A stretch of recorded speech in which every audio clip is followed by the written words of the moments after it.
Welcome back to the show where we run you through all the Dolphins news you need to know about. After the news you need to know about, we run you through the fan Q&A where we answer fans' questions. Not a good week to be a Dolphins fan. The fan base is literally, I think, on fire. Not I think, I know. Literally just gasoline match all of it. It's burnt. I haven't seen the fan base this upset since like Adam Gase. Like, this is bad. And we're going to get into everything here. Like, and honestly, if I'm going to be honest with you, as long as I've been doing this, this was one of my least favorite games. Because of what it meant, what it kind of illustrated about the team and how things are going. I think it was just kind of terrible. But, so let's get into the news you need to know about. The first thing is draft order update since the season is almost over. As a coin drops. The Dolphins would currently pick 11th in the draft. Which, who knows what they'll do. Don't really know. Hopefully, maybe we get the offensive line a little bit better, especially on the interior. I think that's been a really big problem the entire season. Liam Eichenberg and Robert Jones are just not very good. And especially when we played good teams, it really, really was noticeable. And the Rams game is really the only exception, because even in that game, they got dominated, but we actually won the game. But that's the reason the offensive, especially like how inconsistent the offense, and even Mike McDaniel admitted it. And like we have to establish the line of scrimmage. And I'm glad that someone in the organization at least said it finally. And the Dolphins are going to have to figure that out. They have to fix it. They haven't done really much to it. The 3 years, and Chris Greer has never really invested into that part of the offensive line. So they have to fix it. And I'm glad someone at least brought it up within the organization. So maybe that's what the Dolphins do at 11. Who knows? I doubt. I know there's some really good tackles, which they don't really need. So I don't know what they'll do. There's nobody that really comes to mind. And plus this offseason's about to be crazy. So who knows what the Dolphins will do at 11. This next news story comes from Pro Football Rumors. Dolphins Odell Beckham part ways. Everybody already knows this. I just wanted to go through it really quickly. Honestly, one of my least favorite Dolphin signings of all time. I was excited about the signing. I thought, okay, we're getting a good player that could give us quality yards and snaps. And I really didn't care. Like some people went crazy with it and like, oh, he get 1,000 yards. I really just wanted him to do what Jonnu Smith ended up doing anyway. Which was just add a third weapon to the a third weapon to the passing game. He not only did he not care ever at any point after he signed that contract, the fact that he's, and a lot of athletes do this now. It's like, oh, they kind of deflect the truth a lot, and the truth is that he's not a very good player anymore. He never fit the system, especially in the slot in this system. I feel like you have to do so much dirty work in this offense, especially when you're in the slot.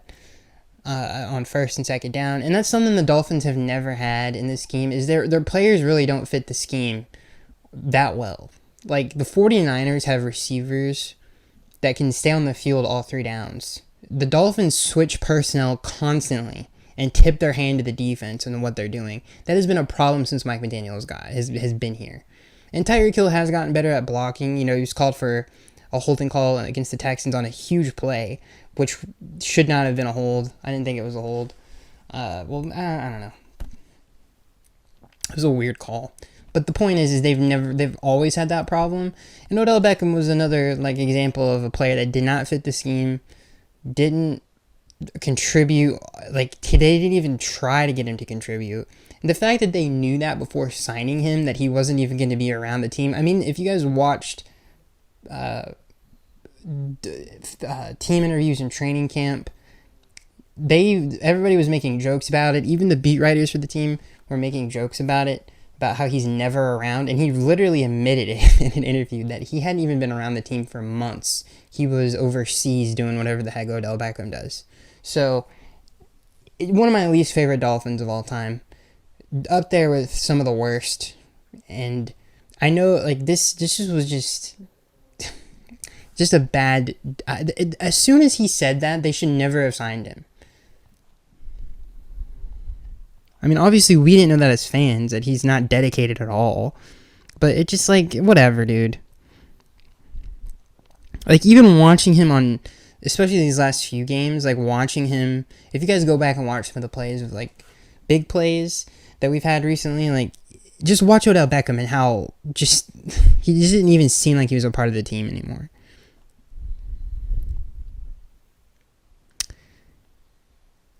Okay, so this next news story comes from Pro Football Rumors. Calais Campbell might be cut when the Dolphins are officially eliminated so he can go play for a contender. Very sad. Calais, awesome signing.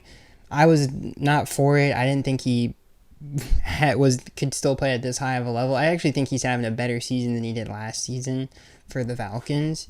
He was phenomenal this year.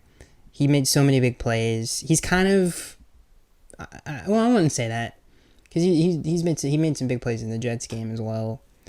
But just want to, honestly, great signing. I don't really, if we cut him, we cut him. He was awesome. It's so unfortunate that this is the season we got Calais Campbell. And it is what it is. Him and Zach Sealer were so fun to watch. And Calais has just been great on and off the field.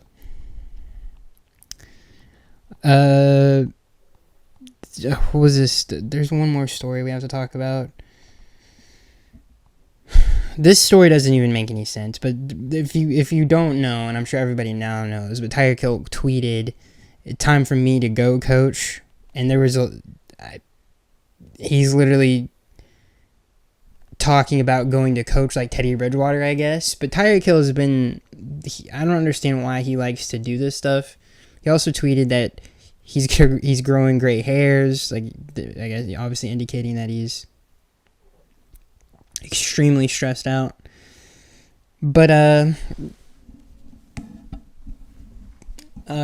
yeah, I don't really like his off the field stuff like that. I love Tyreek Hill, one of my favorite Dolphins. I think especially for this generation of Dolphins fans he's been a godsend. It really has been. All-Pro player, first-team All-Pro player, and has put up some of the best offensive seasons a Dolphin has ever put up. So I have nothing but great things to say about him. The off-the-field stuff with, like, the cryptic stuff all the time, just not needed right now, especially with what's going on with the team. But I have nothing bad to say about Tyreek Hill. It's just annoying, if anything. So, basically, that's it for your news, ladies and gentlemen. There's some Bradley Chubb stuff, but it doesn't seem like he's going to play this season. Mike McDaniel said in his press conference they're not going to play young players. I kind of wish that they would, because I just want Patrick Paul to play for the rest of the year. I don't know why they wouldn't do that.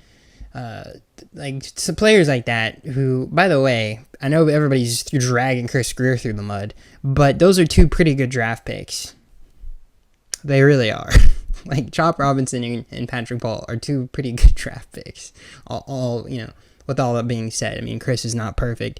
He really his draft record is not the worst. During the Brian Flores and Mike McDaniel era, there's been definitely some bad misses. Like, Cam Smith is the first one that comes to mind. That was an absolute swing and a miss. But for the most part, Igbenogany also, I guess he really, now that we're thinking about it, not great at drafting corners, but he's had a lot of really good hits too. But that's not important right now. Because I think we're all mad at Chris Greer, including me, for the obvious reasons. It's just like, there's good, but dude, there's also some bad too. And maybe it is time for a change. He's been around for too long, and he's drafted some really good players, and he's made some good moves, but at the end of the day, it's about wins and losses. We still haven't had a playoff win, and maybe someone else needs to take control. And I honestly, I think Mike is a good coach, and I would love to keep him. But I do think something needs to change after this season, and hopefully Stephen Ross is capable of making a move like that. I would not mind it. I think we would all understand if Chris is fired. I really wouldn't care if he was. Like I said, he's been around for too long. We have to make some sort of change. The only way I would get rid of McDaniel is if they could replace him with someone like a Mike Vrabel. If it was Mike Vrabel, then okay. Then I understand that move. But if they fire him and just hire some guy, then or Ben Johnson, someone like that would be the only way that I would even consider moving on. You would have to get someone that isn't just a no-name. And I still think Mike is a great coach. So I'm totally fine with him coming back. And I know a lot of people disagree with that. His record against winning teams is not... it's terrible. And that's a different conversation for... I mean, it's a whole podcast in itself. But I want to talk about this game, because there's a lot of players in this game that really made me upset. So we're moving on from the news, and we're getting into this game. The Dolphins lose to the Texans 20-12. So let me just start here. Let's just read this. The Dolphins outgained the Texans finished with 181 total yards. That's terrible. The Dolphins outgained them so the Dolphins had 224 total yards to the Texans 181. They outgained them in passing yards. They outgained them, well, no, they didn't outgain them in rushing yards. It's the only category, barely didn't. The Texans had 77. The Dolphins had 52 rushing yards. Yards per play were identical. They had way more first downs than the Texans. The Dolphins had 18 first downs. The Texans only had 12. The Texans converted 5 third downs. The Dolphins converted 4. 4 out of 13, 5 out of 13. The Dolphins converted more fourth downs, 2 to the Texans 1. Total plays, the Dolphins beat them. The Dolphins punted the ball less than the Texans. The Texans had more penalty yards than the Dolphins. Obviously, we had more turnovers, and we won the time of possession battle. We should have won this game. And this brings me to the player that I'm upset the most with, and that is Tua. This is, honestly, it's not even close. This is my least favorite Tua game of his career. I think this is the worst game of his career. He played so bad in this game. And it's not just the turnovers. Like, even early on in this game, he was not throwing the football well. And I understand the Texans have a good defense. They do. They have a very fast and physical defense. And I know we had backup tackles in. But he did not throw the football well in this game. There was a play where Tua was rolling out and just threw a terrible, it was an awful throw to Tyreek Hill that just hit the ground. The entire was wide open for a first down. I don't even have to mention the last throw of the game. That was an awful throw. I mean, he was thrown off his back foot. Terrible throw. Underthrown. Yes, Tyreek Hill could have caught it, but it was still not a very good throw. And then obviously all of the turnovers compiled. The second pick was honestly probably the worst of all the turnovers, because we were driving, could have had points there, and obviously just a bad read and a bad throw, and ends up being intercepted. Obviously the fumble. He just had a really bad game, in a game that was really close, like very close. The Texans had to fake a punt, for God's sakes, to score. So Tua just could not have played worse, and didn't feel like he was in it too well, and I just didn't like the vibe, especially after the game. It's like, I just feel like, it's like, dude, I know Jalen Waddle was hurt. We know all of the excuses, but you played terrible. And, I wish after the game he would have been like, that was on me. And he kind of did, but not really. And, just watch Mike McDaniel's reaction to Tua's bad plays in this game. That's all you need to know. I mean, it was really, really, really, really bad. And That's all I have to say about it. I mean, just terrible, terrible game from Tua. Now, it would have been nice to have a run game in this game, but we can't. We just cannot. Dude, we got dominated in the interior so bad in this game. It almost a lot of the pressures in this game came from the interior. Liam Eichenberg is an awful player. I'm sorry. I'm sorry. He's terrible. Robert Jones is a good backup in the NFL. That's as far as that goes. Liam Eichenberg isn't even a good backup. Like, he's just not. That's just, he's not good. He's not good at all. And he got dominated in this game. And he's been dominated multiple times against good defenses and relatively good guard. Like, if they have a relatively good defensive tackle, like even like Christian Barmore, he's a good player. He's not a superstar. He's not a Pro Bowler. He might have a Pro Bowl season, but he's not a perennial Pro Bowl player. And he can't even block. He can't block him. Like, you want to know why the Dolphins can't run? That's why they can't run the football anymore. And they can't run on the edges because the receivers can't block. Like, that's just a fact. And God bless Jonnu Smith, but he's had not the best blocking season either. Like, he's had some bad plays blocking. So they literally cannot run the football because they don't have the personnel to do it. And whose fault is that? Chris Greer's fault. Why he thought that, like, I'm sick of that. I mean, even Mike McDaniel sounds sick of it too. You need play, like, that's below average play from those players. In a system that's the first thing you do is run the football. And to set up everything else. And everything's supposed to look the same. And you can't do that when you're constantly having to switch personnel out, tipping your hand to the defense, and you can't even run the football because you don't have the personnel to do it. So it's just a one-dimensional offense, and killed us in this game, and it's killed us in every time we play a good team. We lose the line, and I've said this for 2 years. We lose the line of scrimmage against every good team. So, not on defense we don't, which is a good thing. But on offense, we do every time. Every year that Tua has been here, that has been a big problem, and we've never fixed it. And that's why Chris Greer, that's why you should be fired. That's why, right there.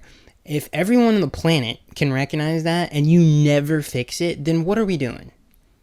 And yet we talk like Tua, like, dude, it's just, I don't know if it was because he was in his head about the game, like, I don't know, but just he did not rise to the occasion and played pretty bad football.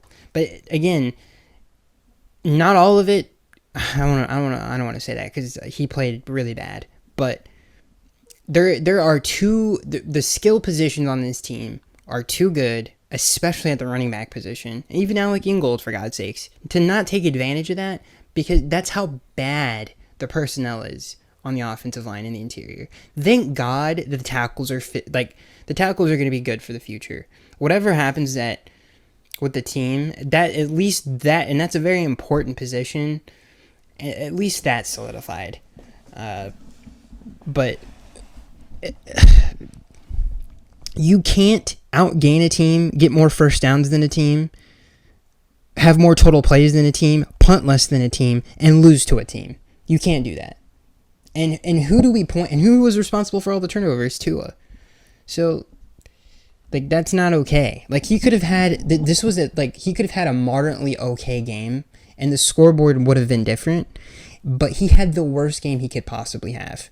So, like, and he even had a chance to tie the game after all of that. Dude, we got a turnover. This is how bad Tua played. We got a turnover, which was finally got lucky on one. Every time I watch a game on Sunday or even Saturday, a team, college, football, NFL, doesn't matter. There's always a dumb turnover, and we've had plenty of those this year. Finally, we get one. The Texans gift us one right before half, and we do nothing with the football. And that was one of the worst Mike McDaniel reactions. I mean, the man almost fell to his knees after that turnover. And then, not only that, but not only was it a turnover, but they get it in scoring position. he played terrible in this game. Like, really, really bad. And I know that he blamed that one on Tyreek. He blamed he was like, oh, he should have crossed his face. Like, what? And he's like, yeah, that's just our offense. No, it's not. He wasn't open, and he didn't throw it on him. And I could be wrong, but I'm pretty sure he did not throw that on Tyreek's break.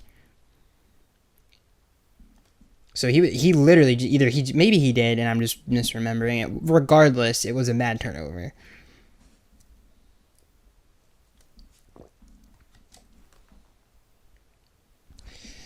Dude, just awful. Like come on, dude. Dude, you cannot. Just thinking about it just makes me so mad. Like, the Texans played terrible, and we still lost the game. Oh my god, dude, and our defense, ugh, they played really good. I mean, even Kader Kohu, out of all people on the planet, had a really good football game. You know, Jalen Ramsey didn't, but Kader did. Jalen Ramsey had a good game. It wasn't a bad game, but it wasn't a Jalen Ramsey game. But it wasn't a bad game. And then the highlight of the day, and for all Dolphins fans in this game, if you could find one, was Chop Robinson, who played phenomenal in this game. He really, really did. Also, the tackling was much better in this game. But Chop really should have had 3 sacks in this game. But CJ made a great play on one of them. That was literally just a phenomenal play by CJ. Had nothing to do with Chop. But should have had 3 sacks in this game. But he had 2 crucial sacks. And I think that, I mean, obviously that's just like that, and Patrick Paul, I would say, are things to take away from this game as a positive. I mean, Nico Collins, I guess I shouldn't say Jalen Ramsey had a bad game, because, dude, Nico Collins had 17 yards receiving. I didn't say he had a bad game. It was an okay game. 17 yards receiving and 26 yards, and then Tank Dell had 26 yards. Just, dude, I would be so livid if I was Mike McDaniel in that locker room. Like, so livid with the offense. I just can't, like, come on, man. You've got to be kidding me. I would be louder right now if some people weren't asleep in the house. I really would. I would have been. I have a headache thinking. I literally have a headache. Not to mention the fact that this game was on my birthday. So that was great. So it was gross. It was a gross game. It's the best way I can explain it. Thank God. I think this rookie class is pretty good. Chop and Patrick Paul alone, pretty happy with it. I think McMorris, who's waiting in the wings, I think he has a bright future as well. Who else is good? I mean, Jalen Wright just doesn't have a chance on the planet Earth. So that's, I mean, just so he's very talented. But yeah, like, I think this game, like, illustrated, like, okay, this offseason's going to be crazy. Like, what is going to happen? Like, I really don't know. The Dolphins have to get more physical receivers. They have to get bigger at that position. They got to block. There's no ifs, ands, or buts about it. If that means moving on from Tyreek, who they don't owe any money, and maybe they can get some capital back for him, I mean, they have to get better at blocking at that position. They have to get better in the interior. They have to get better on the offensive line. Aaron Brewer, Patrick Paul, and Austin Jackson. Build around them. It's not even like they have to build every position. Like, it's just a couple positions on the offensive line. That's it. It's not like we're asking you to build it from the ground up, for God's sakes. Those 3 players are very good. They're really good players. And hopefully you can keep Kendall Lamb, because, you know, God bless Austin Jackson, he doesn't have the best injury history. He has pretty good, but, you know, he might get injured. So it's like, what is going to happen in this offseason? You know, is the biggest question. Like, do they keep Bradley Chubb? What do they do with Bradley Chubb? Because Chop Robinson's pretty good. Like, he's really good. And this is his rookie season, for God's sake. So, like, do you just roll with him in Phillips? Probably. Like I don't know what who knows, man. But they at least they had a good draft. They got some quality players in the draft at important positions, and if that was Chris Greer's last gift to Dolphins fandom, then God bless it. So yeah, I mean, I don't really know. I mean, I didn't talk about the middle linebacker position. Jordan Brooks is good. He's not. He's good. He's a good 2. He's not a good 1. I still feel like they need to fix that position because that position just is required to do a lot in this defense. I still like this defense. I like the physicality that Anthony brought to the team. I think that's important. Maybe they need to get younger at some positions to even get more out of the system because I think, and maybe move some players around. But they have some really good players, especially when they get healthy on defense, that I think will be really good in this system. So they just need to fix the middle linebacker position. They need to get another corner, and that's really all they need to do defensively. And his safety. I think those are the 3 most important positions. I guess an interior player, especially if Calais Campbell leaves. They need 4 positions on defense to get better at. Those are the 4. If I had to throw my hat in the ring, I'd be like, just focus on those. I would focus defensive tackle, middle linebacker. Those are I think the most important out of all of the positions that we need. And then it's like, well, Javon Holland, and I know I'm rambling, but Javon Holland's also a free agent. So they have a lot of decisions to make. Hopefully they make the right ones. And if it's with the new GM, then, I know a lot of people like Lois Riddick. He's like, and they have no reason to like him other than he's just on ESPN. But, so that's, I don't know who they would replace Chris with. I can't think of anybody right now. So yeah, it sucks, guys. I don't know what else to say. Like, it was a bad week. Hopefully we can finish the season strong. And obviously this is our last home game against the 49ers. So we'll see how good if Mike can steer the ship in these really bad, choppy waters and finish the season strong, then I think that's going to go a long way. 3 consecutive seasons, if he does it with a winning record, it's not easy to do. So, is there anything else I want to say? No, there's not. So that is it. Hope you guys enjoyed. And hopefully we'll have more positive things to talk about next week. And I'll see you guys in the next one.